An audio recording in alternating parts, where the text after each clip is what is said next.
হ্যাঁ, শোনা যাচ্ছে, শোনা যাচ্ছে।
Good afternoon, Sijan.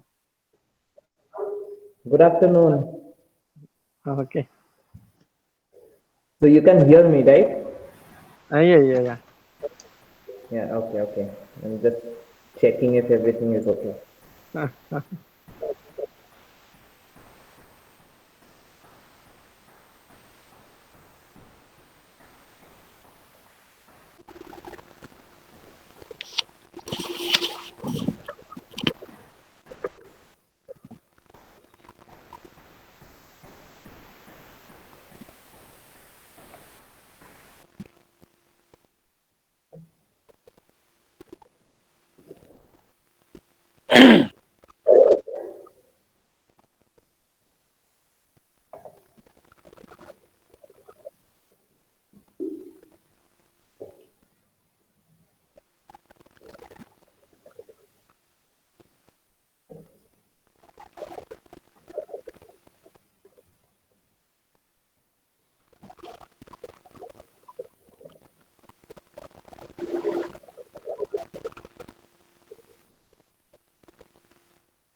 Hello, Aditya.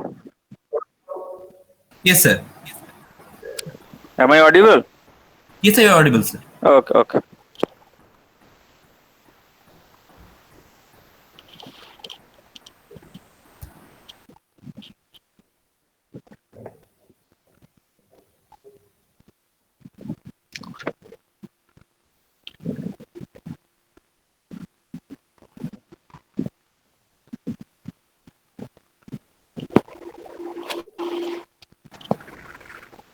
Participants, please stay joined. We'll start in a few minutes after.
Sir, your earphone little bit disturbing.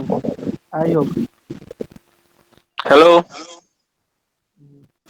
Yes, sir.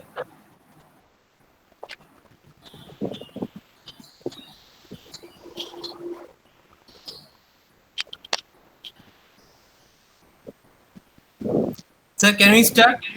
Yes. Okay.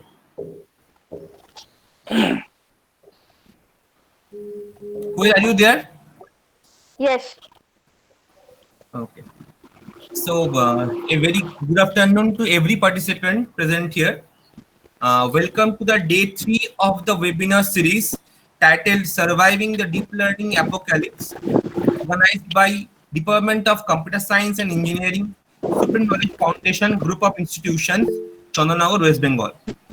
So without a further delay, I'd like to request our Honorable HOD Sir, Professor Dr. Rajiv Bag, to give the welcome address to the gathering. Rajiv Sir.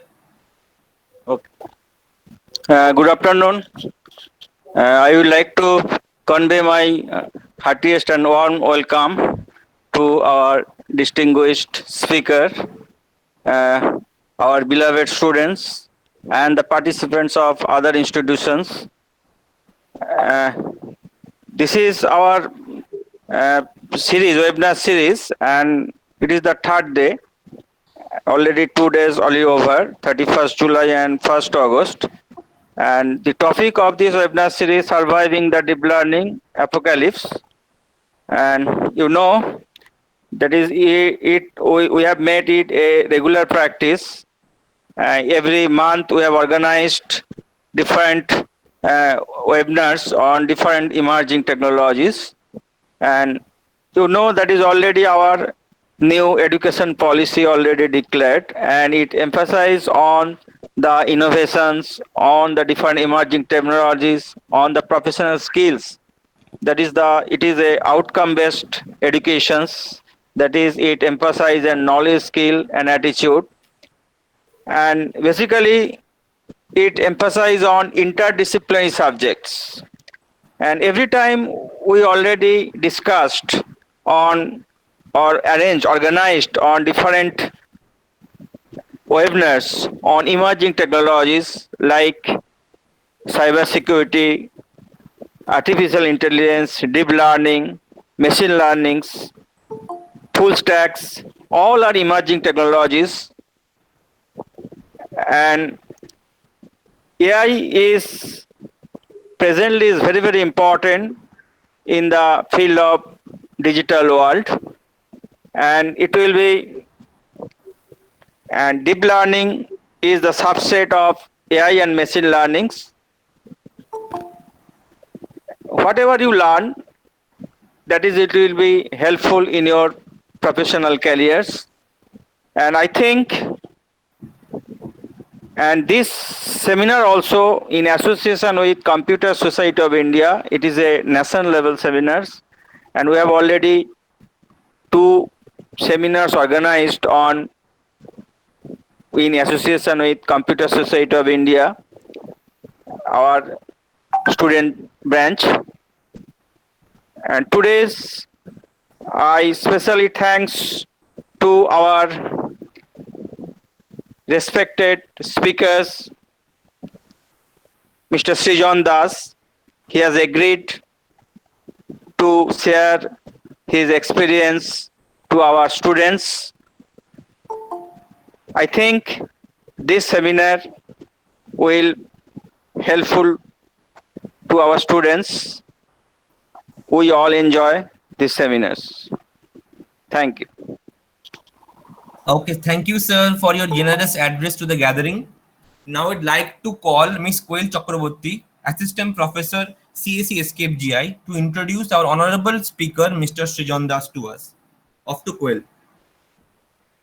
Thank you, Arthro. I, on behalf of the entire department, am honored to welcome Mr. Srijan Das to this webinar. Mr. Srijan Das is working at INRIA STARS team, France. He has submitted his PhD in 2019 from University Côte d'Azur and INRIA Sofia Antipolis. His research interest includes video understanding and weakly supervised detection problems. During his research career, Mr. Das has proposed several post-driven spatiotemporal attention mechanisms for human action recognition. Many of his ideas are accepted at top-tier conferences and journals on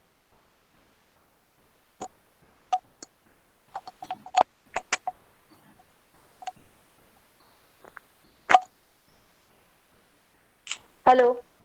Hello. Yes, you're audible. Hello. Go ahead. Okay. You're audible. Okay. Sorry for the technical glitch. Sorry. Okay. As I was saying that many of Mr. Das's ideas are accepted at top tier conferences and journals on vision, such as ECCV, ICCV, WACV, and PRL. Mr. Das is also serving the community by reviewing and organizing multiple scientific events. Thank you, Mr. Das, for gracing our occasion today. Now over to you for the session. Thank you.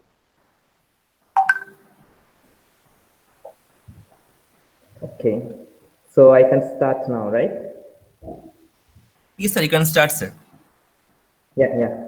Thank you for the introduction. So just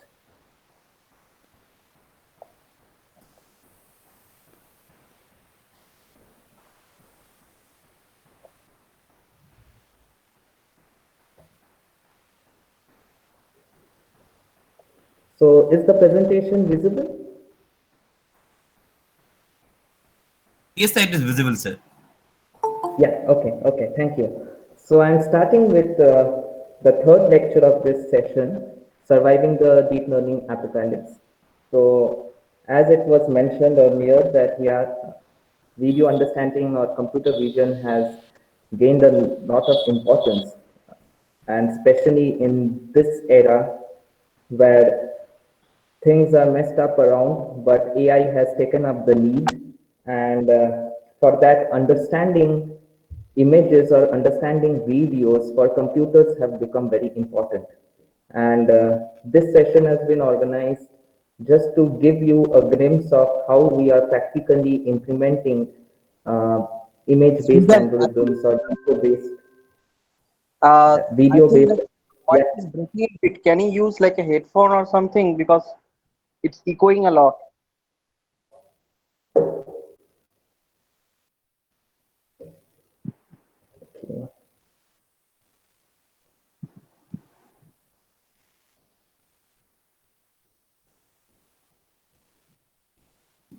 So my voice is echoing, right? Yeah, and it's very low, like because I think like of like the room environment. Okay. Just a minute. If it's not possible for a headphone, just then go ahead, I think. Yeah. I just try to change the mic.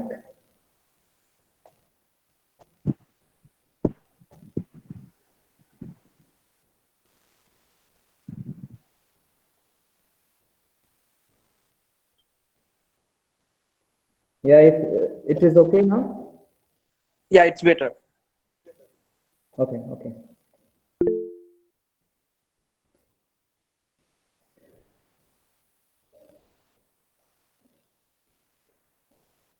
Yeah, so starting from, this lecture will comprise of understanding videos. And when we call about videos, it's how to understand the time, because till now Abhijit has been speaking about images, classification networks on images, how you train image-based networks, and my two lectures will be mostly focused on how to tackle videos or how computers should understand videos. And when it is videos, then it's a set of images and you need to modern time. So the outline of today's discussion will be introducing videos, what are the different techniques that have been used in this era, like using traditional CNNs. Then in order to modern time, you have recurrent neural networks, which are sequential networks to tackle time. I will be specifically talking about LSTMs, and then I will be trying to cover up 3D CNNs. So let us first understand that why video analysis has become so important. So on the web, you can see you have different kind of social networks, starting from YouTube, Facebook, Netflix, whatever it is, you have a large data corpus of videos. and how we can efficiently use these videos to make some intelligent algorithms. So what are the applications?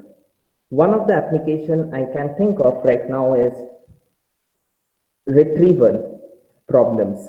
Like if you are searching for a movie, uh, you are not aware of exactly the name of the movie, but you can think of some circumstances that, okay, the actor is fighting in a particular scene and I'm interested to watch this movie.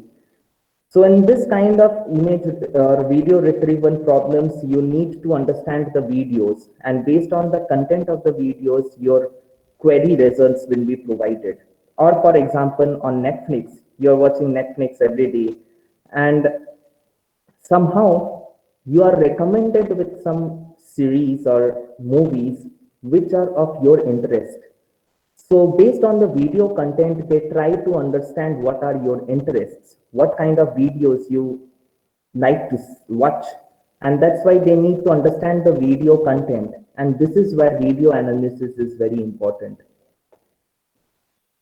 So these are the applications you have and why video understanding is important, even for video search. Let's go to the next example. So now you have Amazon Go. I'm not sure if you are aware of this. In Amazon Go, you can just straight away go to the shop, buy anything you like, and without paying, you can just come out of the shop. So it doesn't mean that you are getting the products for free, but it will be deducted from your Amazon card. This is already in function in US in 6 places, and they are totally using computer vision algorithms, like tracking the person, recognizing what are the products that the person is taking off, and so on. On the other hand, in Japan, the average age or the elderly population is very high, and therefore they tend to keep assistive robots in their homes if there is no one present. So this is another example where computer vision is of very importance. Then you have waiter robot.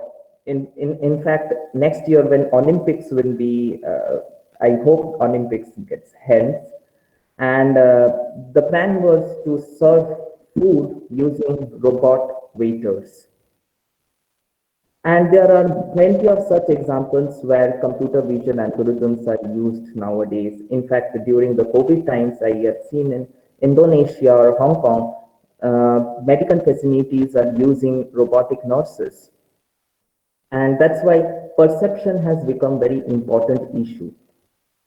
So let us understand what are videos. So videos are nothing but set of images. So in images, you have X and Y, which are the intensity of the pixels that you have. An additional dimension in videos is that you have the time information. So it's a set of images, you have X, Y pixels in function of time. And this is how it is very different from image classification problems or problems in domain of image. So that's why you come from spatial dimension to spatio-temporal dimension. So you have to handle the space, which is in the image domain, and at the same time, you need to handle the temporal information, how the spatial information varies with time. But the challenge is how to model time. And this is where we will be focusing on.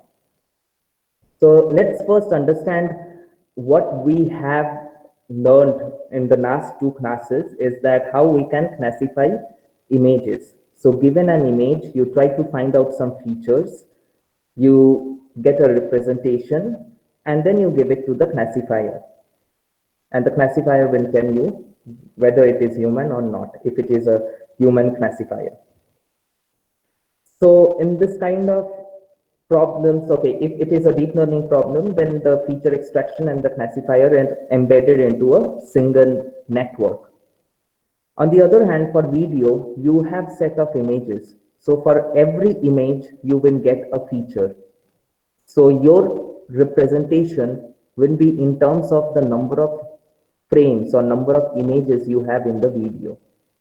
But when you give it to the classifier needs some kind of fixed features for a video. So the additional step that you need to do is you get the image level features and you convert them into a video descriptor or a video level features. And that is your input to the classifier, and the classifier will tell you that what you want to classify. So this is the basic difference between how you handle images and how you handle video.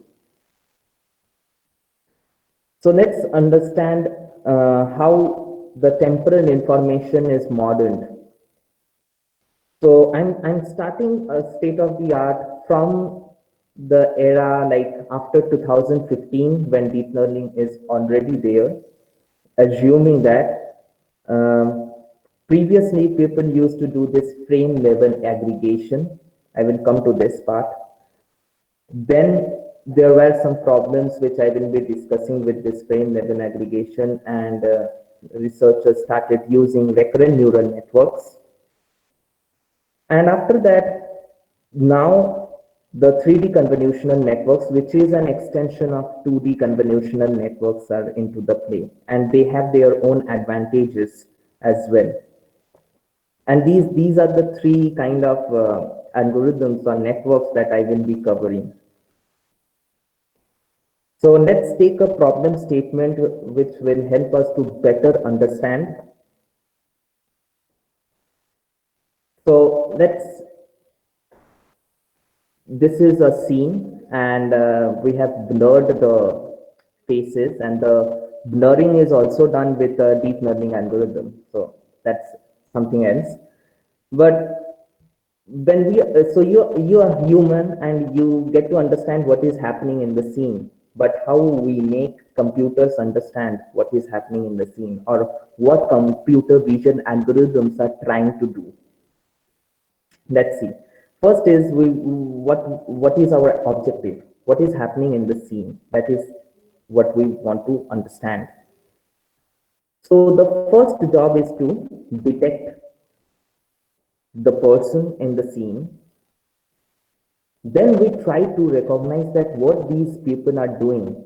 So someone is standing, someone has fallen, someone is running. So this is we call action recognition, to understand what the person is doing. And then when you have the noun, when you have the verb, you try to create a text.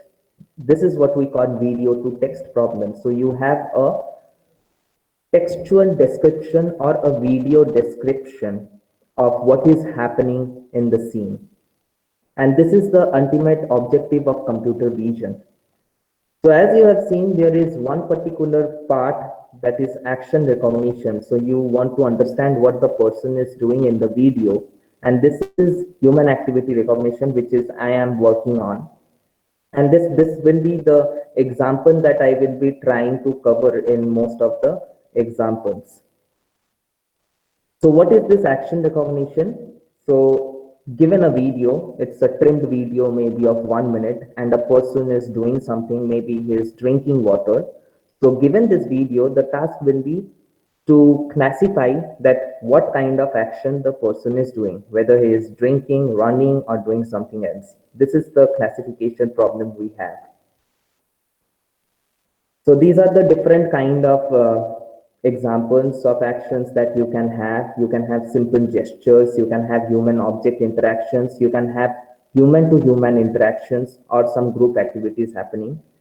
I won't go into the details of action recognition. I just explained this so that I can give better examples to illustrate some of the networks. So now let's get back to this frame level aggregation, and let's see how we process videos and get some classification. So here it is a video of a person drinking water. So from the video you get the images. So let's say you have T number of images. So each images are fed to a classifier. What kind of classifier it is? It is an image classifier, the kind of networks that Abhijit has already explained in his lectures. So you can have VGG, ResNet, Inception, depending on what kind of needs you have. I would recommend to use some kind of deep networks like Inception. You have all the advanced features in this kind of networks. And from these networks, you will get some image level or frame level features. And we call them F1, F2, and you will have T number of such features for each frame. But if you have 100 videos and all these videos vary in their duration, then the features that you will have might vary in the dimension. And the classifiers can only accept fixed size features. So somehow you need to aggregate this frame level features into a video descriptor, which should be fixed for all the videos in your training distribution. So what kind of feature aggregation you can use? The simple one can be max pooling. So just do a max pooling over all the features across time t. So you have features, let's say you get a 4096 dimension of features, and across each column in the time you get one feature which will be the maximum value. And this will be a feature descriptor F, capital F.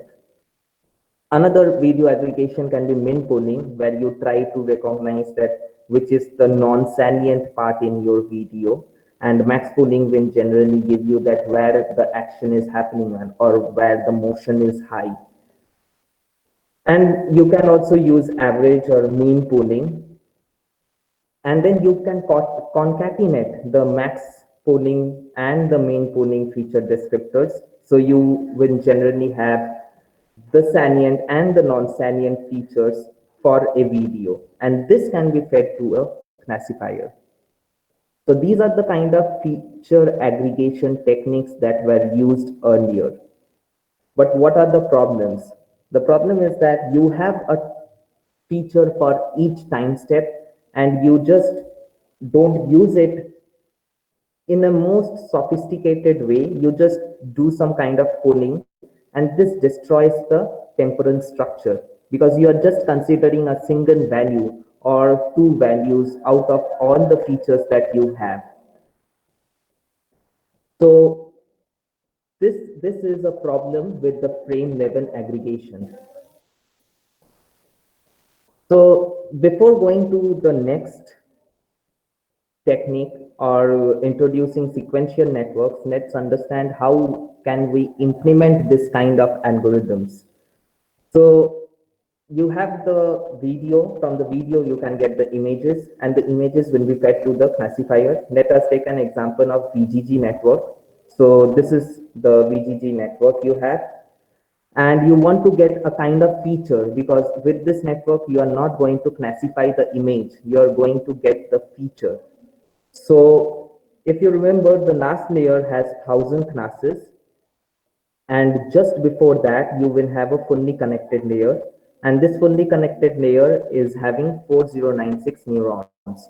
So if you try to extract the features out of this second fully connected layer, because there is another fully connected layer before this, so I'm calling this FC2. If you try to just extract the features from this second fully connected layer, then you will probably get the features for every frame. And so I will show the implementation of this, and this is in Keras. In backend you have TensorFlow, and most of the examples that I have shown will be in Keras only. So let's see, how do we extract the 2D CNN features from the pre-trained model. Pre-trained model, because the image classifier that you are using, it's better to have a pre-training on ImageNet, because that would give you a good knowledge of the visual encoder. So let's see. So you have the model, and in this model you are initializing the VGG network. You are saying that the weights should be ImageNet weights, and then you have to extract the features from the fully connected layer, which is annotated FC2. So this is given input equals to modern.input. That means the input is same to VGT16 and the output you're getting is the fully connected layer. And then you have a function how you can extract the features. So you load the images in an array, and this array will be passed to the next network. So feature extraction is actually pre-processing all your images, and it will return the images. Using these images, you will give it to the modern, and the modern will extract the features. Once you have the features, the next task will be to do the max mean operation. So we have defined another function, max mean con. So this will input the different frame features, and then you just perform a max operation and a mean operation and just concatenate them horizontally. And this final T1, this will return you the video level descriptor, which can be fed to any classifier for classifying. The code is actually totally available in this link. You can use them. You can use it and run your own video classifier. And there is a Colab version as well. You can use it. Just remember to copy the whole code into your Google Drive. So as we have mentioned the disadvantages, that here the frames are aggregated to a single or two values, and this is how you destroy the temporal information. So we will be trying to have a better model which can take care of aggregating in a better way the temporal information in the videos. So let's go to recurrent neural networks. This is something as interesting. So let's understand how humans perceive environment. So humans don't start thinking from scratch. They have some prior knowledge. They remember what happened in the past. They know how much you should perceive in the present and how much you should remember for the future. But all these characteristics are not available in CNNs or the kind of frame aggregation techniques we have been doing so far. Recurrent neural networks have such characteristics. So let's consider a very vanilla neural network, recurrent neural network. So you have input xt, that is for time t, the input is xt. It goes to a neural network A, and you have some output at time t. So this is a neural network which can be thought of as a multiple copies of the same network. So you have this A replicated. If you unroll this network, it will be something like this. So A is repeated multiple number of times. It depends on the number of time steps you have or the number of frames you have in a video. And at each time step, your input are the frames or your temporal information.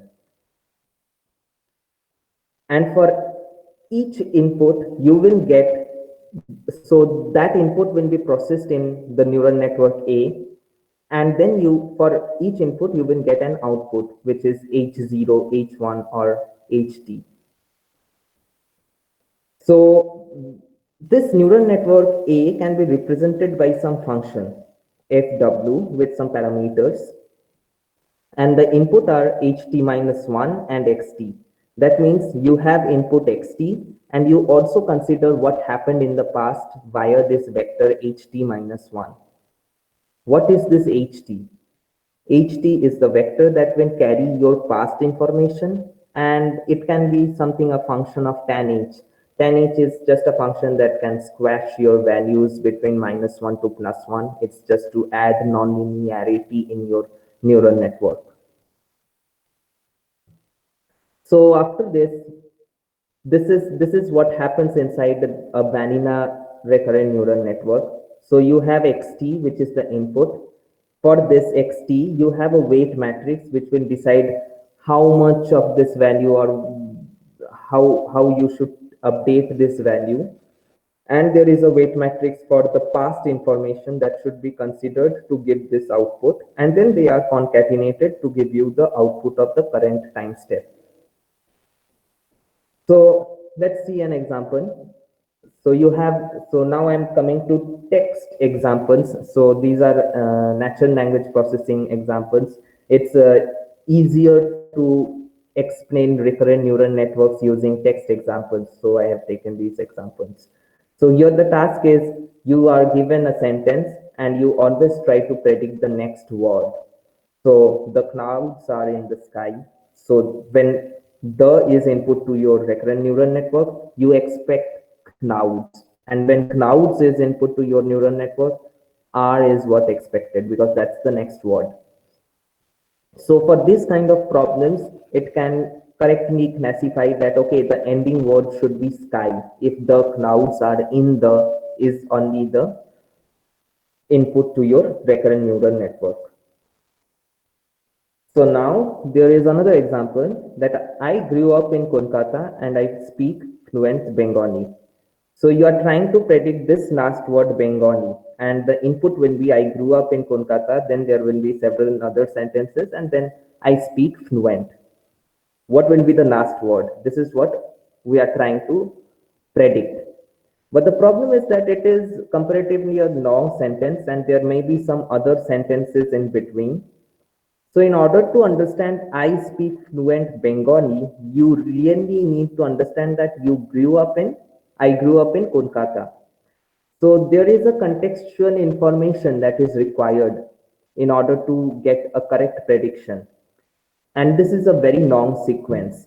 The recurrent neural networks, these vanilla kind of networks, fail to address these kind of challenges. So it cannot address very long sentences or very long temporal relationships. Why?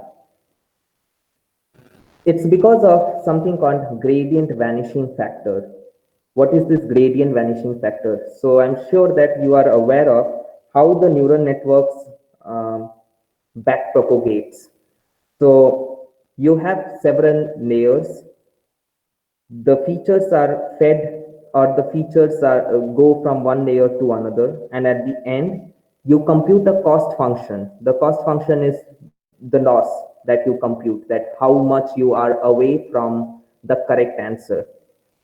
So when you compute this cost function, in order to see that, okay, how much away you are from the actual answer, you try to differentiate this cost function, and this differentiable value is taken into account to update your weight parameters in the neural network. And this is how the backpropagation takes place. But in this kind of recurrent neural network, if it is very long, the cost function that is computed at the end will vanish after certain traversal. So it will not be going at the input because it will have some kind of dividing factor. So this is the problem with RNNs. So it will have a vanishing gradient problem. That's why people came up with LSTMs. I will come to this part that why RNNs will have vanishing gradient problem. But let us first come to LSTMs, and when we will be discussing the difference between LSTMs and vanilla RNNs, we will better understand why this gradient vanishing problem persists. So in LSTM, we just complicate the network more. So if you remember, LSTM is nothing but a special type of RNN. Here, you still have this A, and inside A, you are not only having one function, but several functions.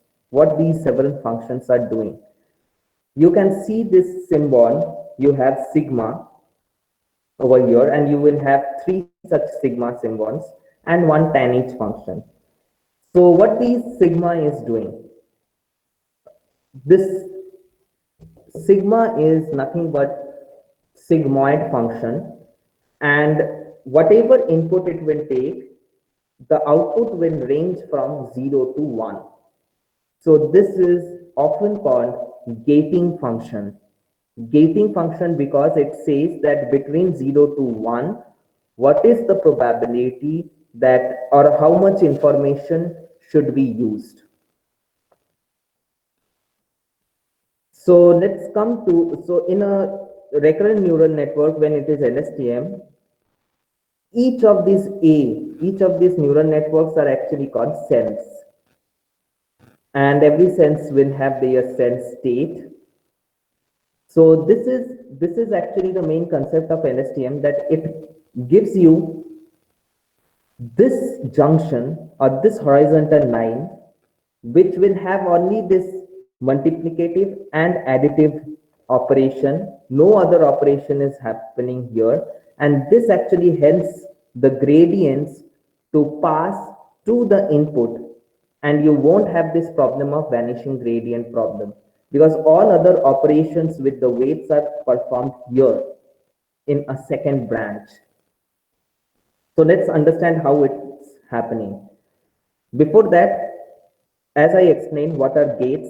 Gates are, you have a sigmoid function that will give you a value between 0 to 1, and then you multiply that with your features, and it will tell that how much of that feature should be used. So firstly, so in LSTMs you have three kinds of gates. One is forget gate.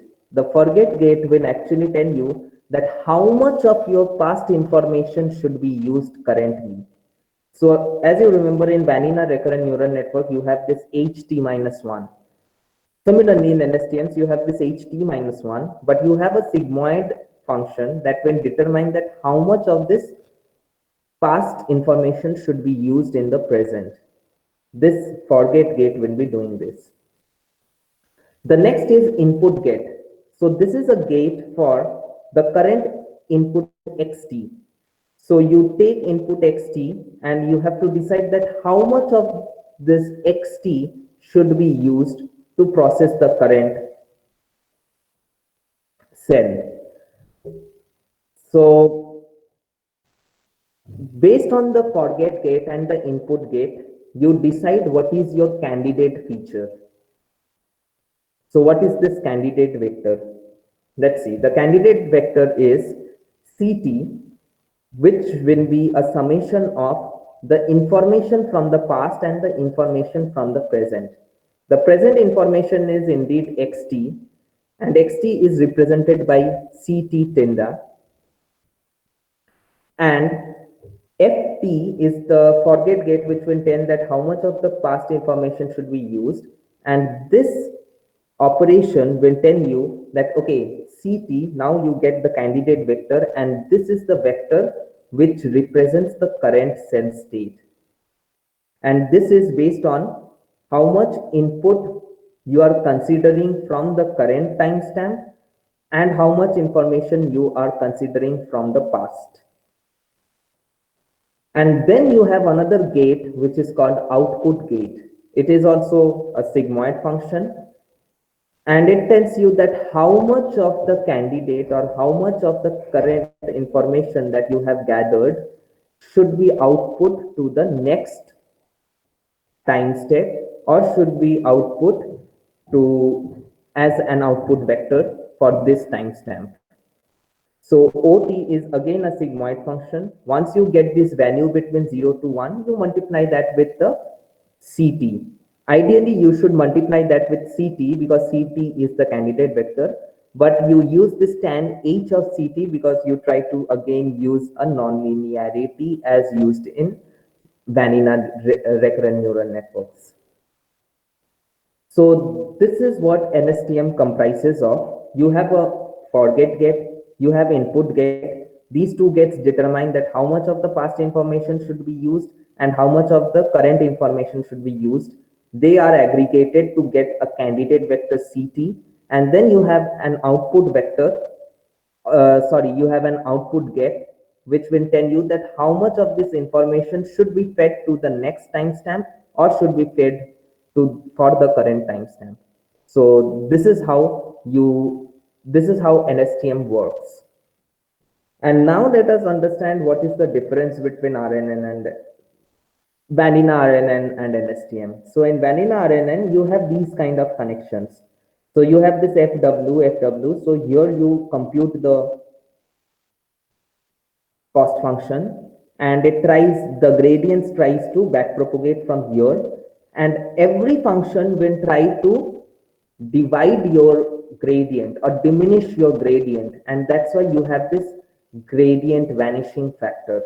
But here in LSTMs, as I show you in the beginning, that you have one pathway, which is the cell state pathway, and this is where the gradient can flow without any effect of vanishing, without any dividing factor.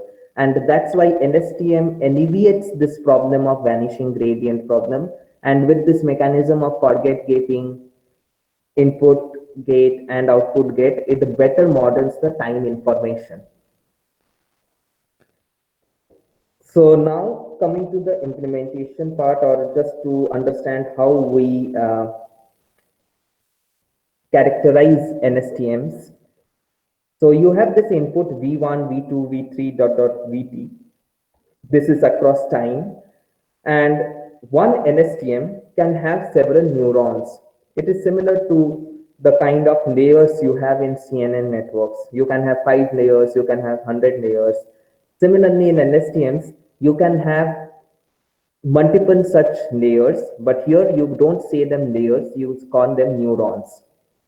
So let's say if you have 2 neurons, that means the depth is 2.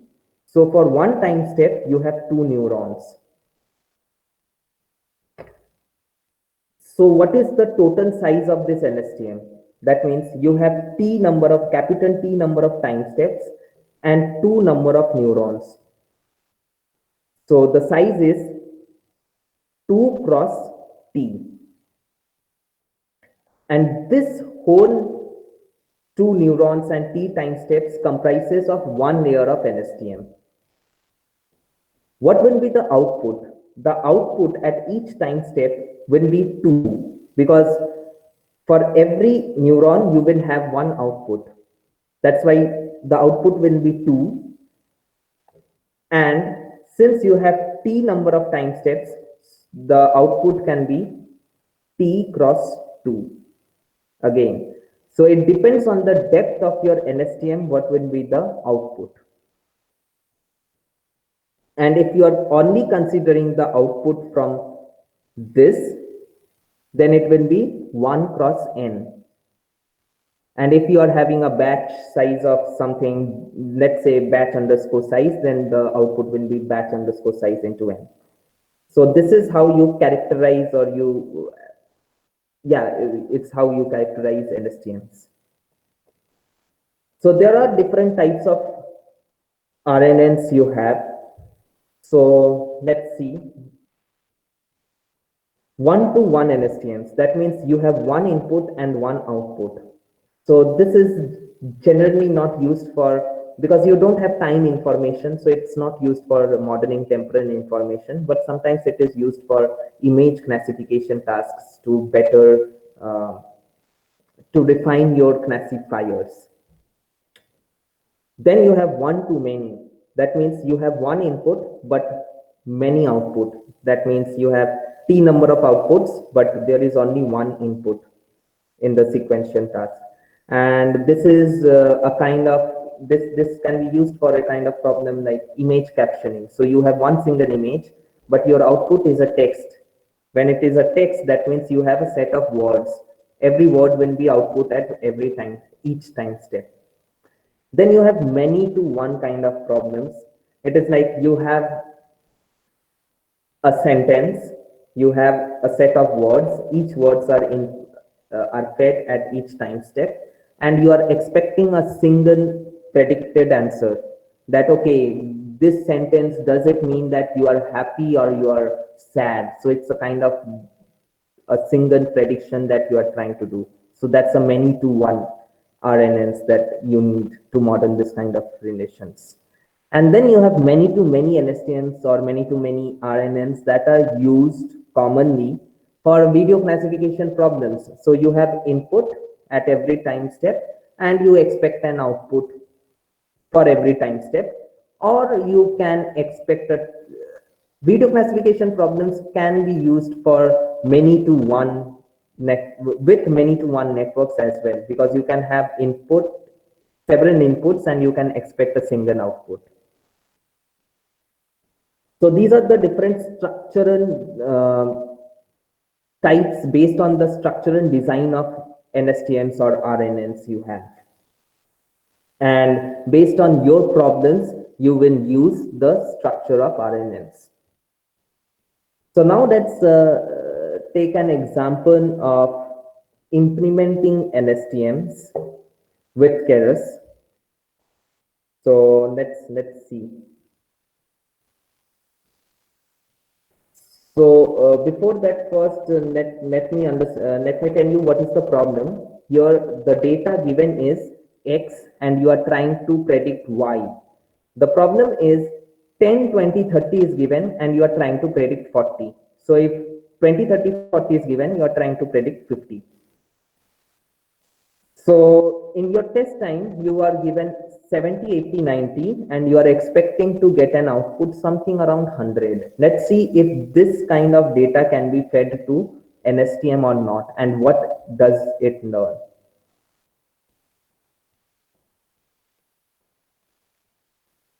Is my browser visible? No, till now it is not visible. Okay, I just.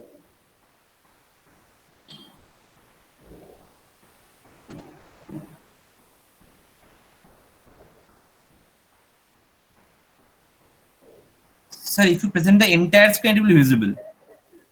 If you present the entire now screen, it is visible, right? now it is visible. Yes. Okay, thanks. So this is just a small example of the problem that we are trying to solve. So in this collab, we first import all the libraries that you need or the packages that you need. So you need the NSTMs and you need the different layers that you have. So it's just compiling. So after that, this is a function. What this function will do, I am telling it, this is nothing very important.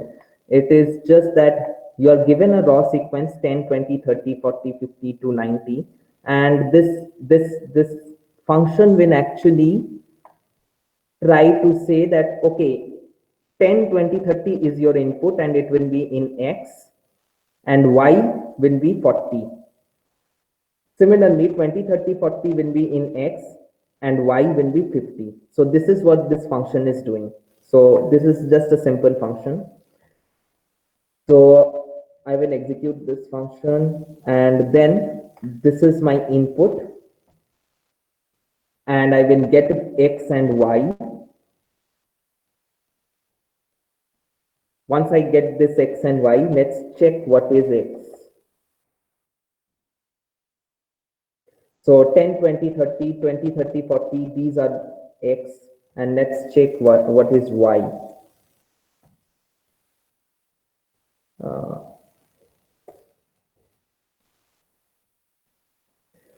So for 10, 20, 30, it's 40. For 20, 30, 40, it's 50. So everything is right. Now we will be constructing the NSTM. So model is equals to sequential because it's a sequential model. So you have to attribute this. Once it is of the object sequential, so you are going to add your NSTM. So model.add, you are adding this NSTM. That means now you are having an NSTM. This 50 denotes what is the number of neurons. So I can in fact use 100 neurons. That is the depth of the NSTM. And this is what kind of activation you want to use. I've used ReLU, you can use TAN8 or any other kind of activations. And this is the input shape. The input shape is what? It should be actually the number of time steps. So here the time steps should be 3, that is n steps, and n steps is already 3 declared here. and n features. So what is the number of features? The number of features is like, what is one feature is 40, another feature is 50. So the dimension of feature is 1. So n feature is also declared as 1. So this is the model, and after that you want an output which will output a value. That's why at the end you will have a dense layer of one neuron, because one neuron will tell you that what value you are expecting from your input.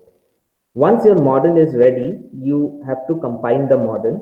The model should be combined with an optimizer. So here we are using Adam optimizer. You can use SGD, and the loss has to be MSE, that is mean square error. Why? Because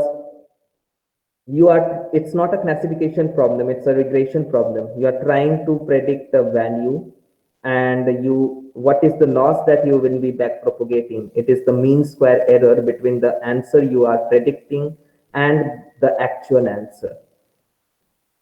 So let's see if I can combine this model.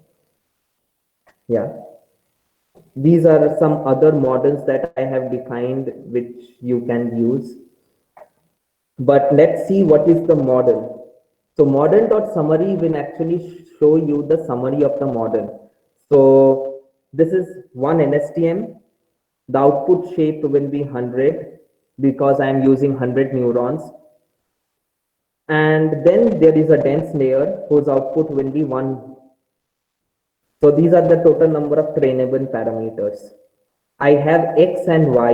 With X and Y, I can use 200 epochs or any number of epochs. Let's give it 100 epochs, and I train my model. So the model is getting trained. The model has already been trained. So in model, I am now trying to test with 70, 80, 90, or I can just try to change it to 80, 90, and 100. So I should actually expect something around 110. And the answer you are getting is 111. So it is very near to what you are expecting. So this is how NSTM works. So now I will try to change the screen again.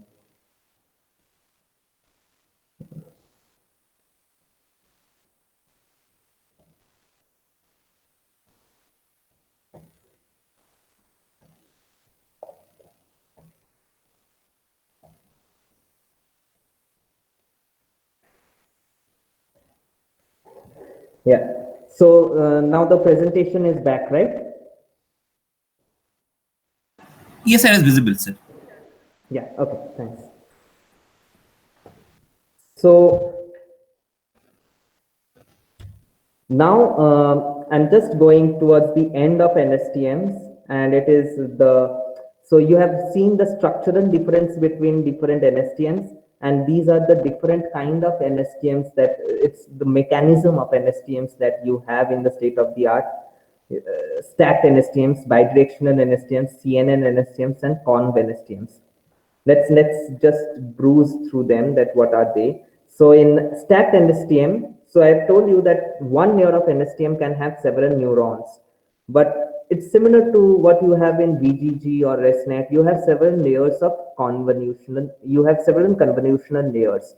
So one conv is upon another conv operations, and it gives you high level information.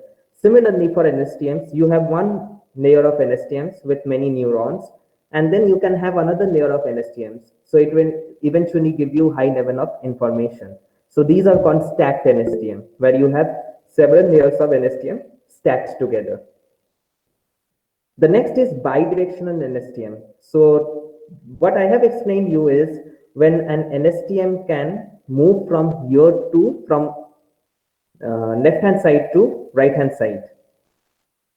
But NSTMs can move from right hand side to left hand side as well. So these are bidirectional NSTMs. So what happens when you move from right to left? That means you also consider the future information and the past information in a converse way, just in opposite way. And this kind of formulation is possible when you have offline problems. Online, it's not possible because you don't have future information.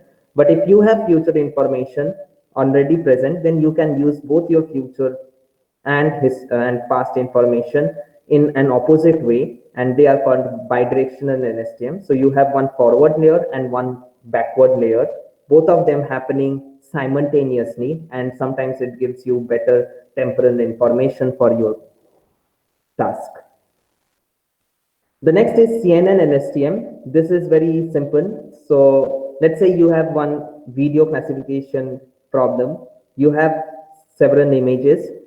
For an image, you get a CNN feature like the fully connected layers. From the fully connected layers, you just extract one feature, and these features are input to your LSTM.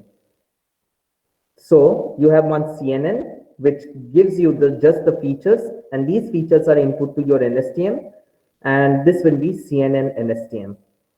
And the next thing is conv LSTM. This is different from CNN LSTM. Here the convolutional operation happens for at each cell state in the LSTM. So it's not that you are extracting the features and giving it to the LSTMs. It is like the convolutional operation is happening inside every LSTM. So this is conv LSTM. So these are the different mechanisms of LSTMs you have, and for every mechanisms I have a code provided on Colab, and you can go through those codes just to understand how they work. But what are the disadvantages of LSTMs?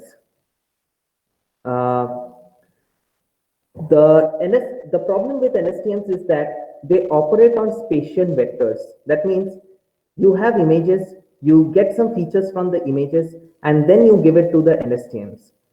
So the spatial operation and the temporal operations, they are not taking place simultaneously.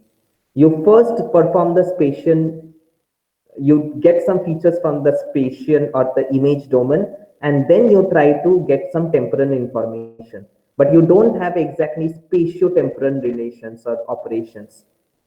And these LSTMs don't work very well on very small data sets, and you cannot easily pre-train them because LSTMs are very much dependent on the statistics, data statistics, or the distribution of your data. So it's not easily, you cannot easily pre-train it on one data set and use it on a very small data set.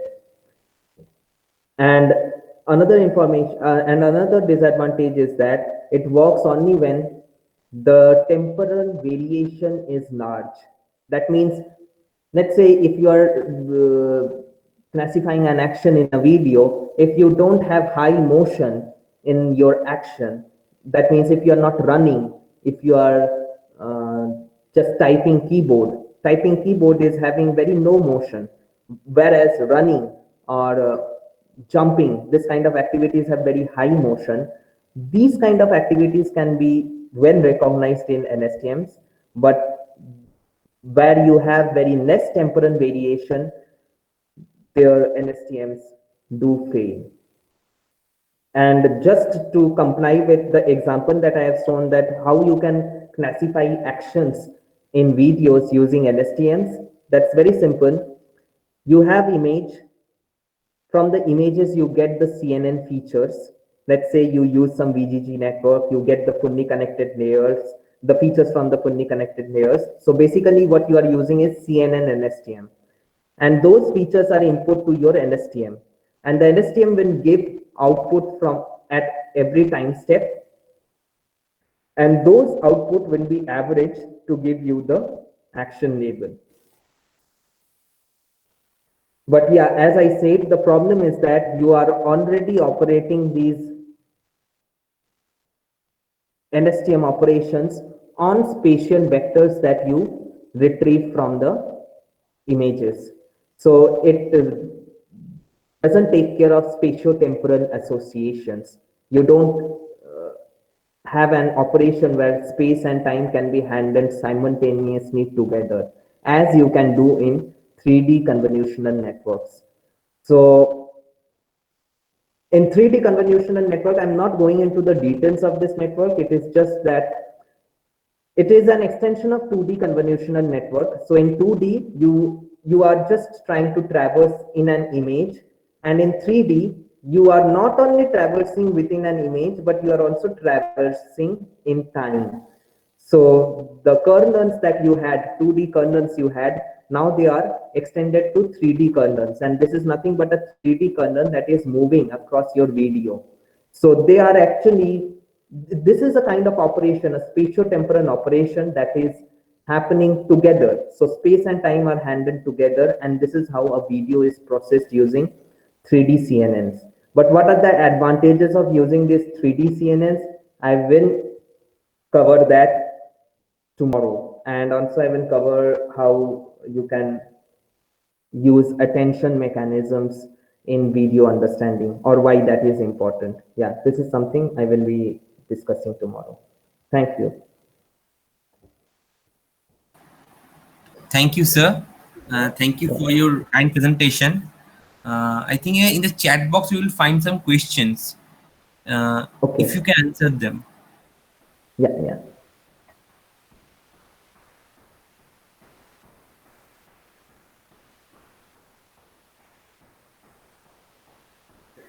So there is one question, what is GRU?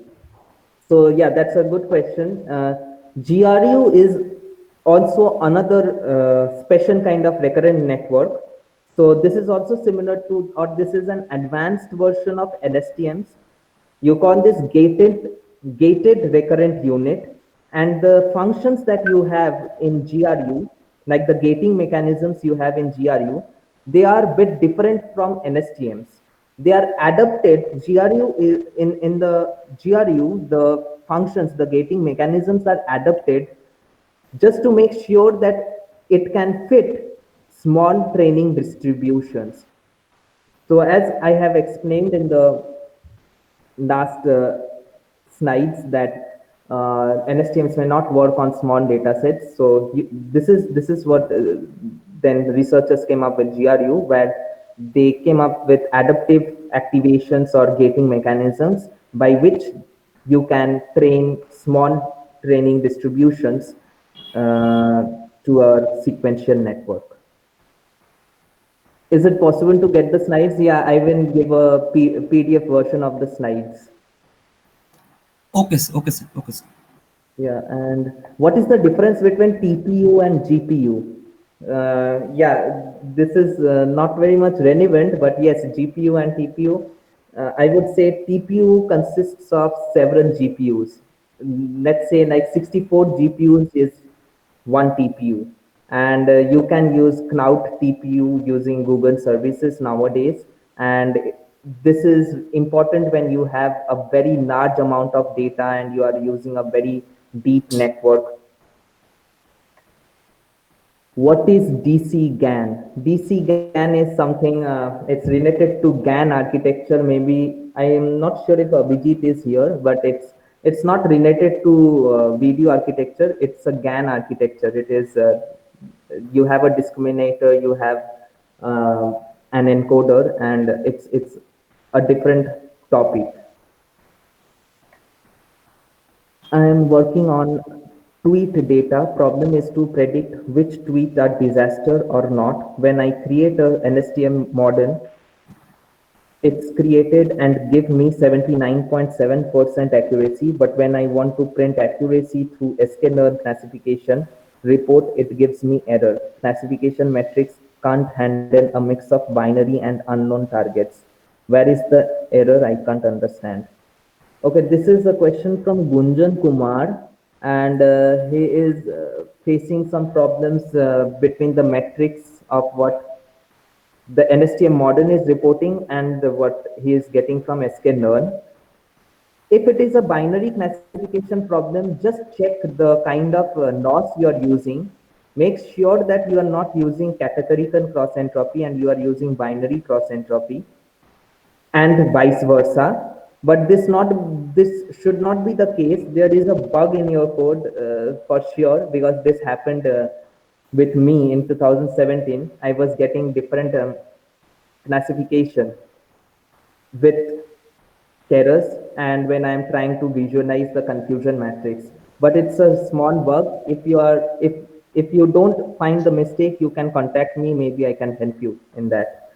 What is weekly supervised learning?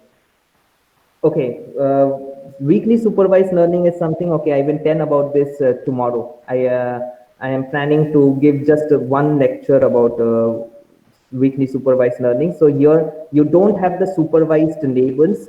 You just have a partial ground truth, which is not real. So perhaps there is a problem where you are trying to predict two things, let's say A and B, but you have only the ground truth of A and you don't have the ground truth of B.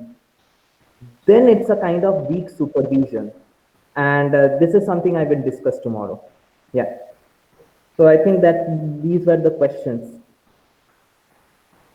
Yes, sir. These are the questions. Thank you, sir, for your very nice presentation. And the question session was also very good. So I'd like to call our HOD, sir, Dr. Rajiv Bak, sir, to conclude the session. Thank you very much, Srijan, for your nice and impressive presentations. You explained your lecture. You explained all the video analysis techniques, like and different CNN, RN, LSTM, and you explained types of RN structure, types of LSTM mechanism, and you explained very lucidly. And I just it is think it is a classroom lecture, and I enjoyed the lectures. I think the students have also enjoyed the lectures, and I hope I am awaiting your lectures for tomorrow, and in future I I expect you for sharing your experience and knowledge on others technologies also. Thank you, Srijan, once again. Thank you. Thank you.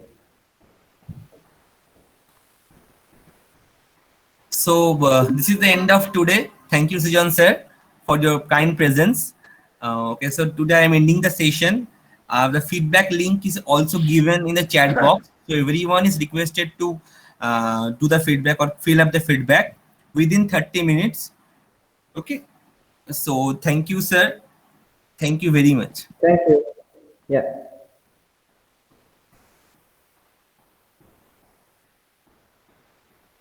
Everybody is requested to fill up the feedback within 30 minutes.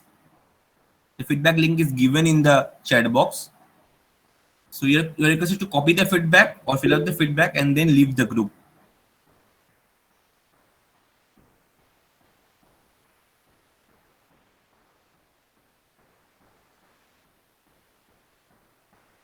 Okay, just an announcement. Tomorrow we have the last session. So it's mandatory to actually include in the last session, participate in the last session to get the certificate. So everyone is requested to mandatorily join the last session tomorrow in 3:55 p.m. Okay, so that's it.